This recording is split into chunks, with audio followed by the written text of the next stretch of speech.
Good morning, everybody. Welcome to today's Reading the Red this Monday morning.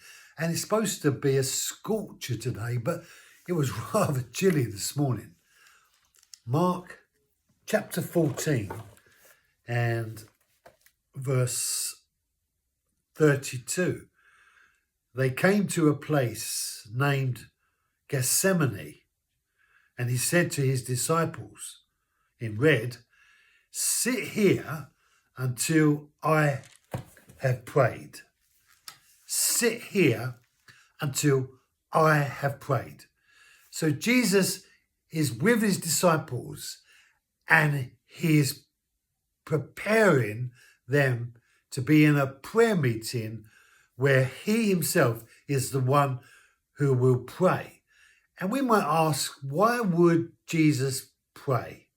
And who was he praying to anyway, if Jesus is God? And how does this all work? Because prayer to God is supposed to be something that we do to God. Why is God praying to God? And the reason for that is because when Jesus was on the earth, Jesus was the representation of God as the Son.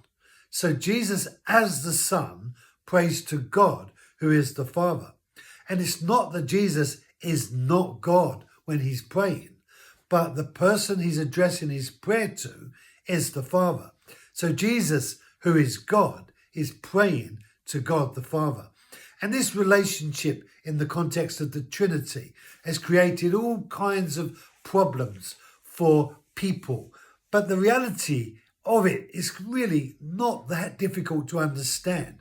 When you see that water can be ice and steam and water all at the same time, and yet representing itself in a different way because of the chemical reality of what it's going through.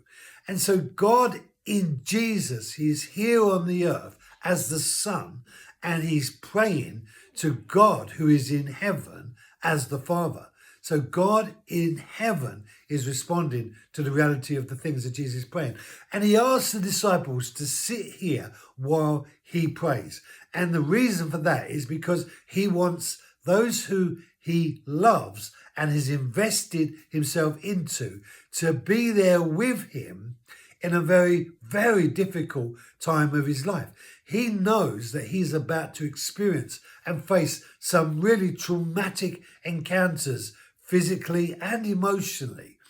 And he wants his disciples to be with him. But can they be with him? Are they willing to be with him? When Jesus is in need, will his disciples be there for him? Well, we'll find out that tomorrow. Thank you for joining me. Be blessed. Have a great day, and I'll see you tomorrow.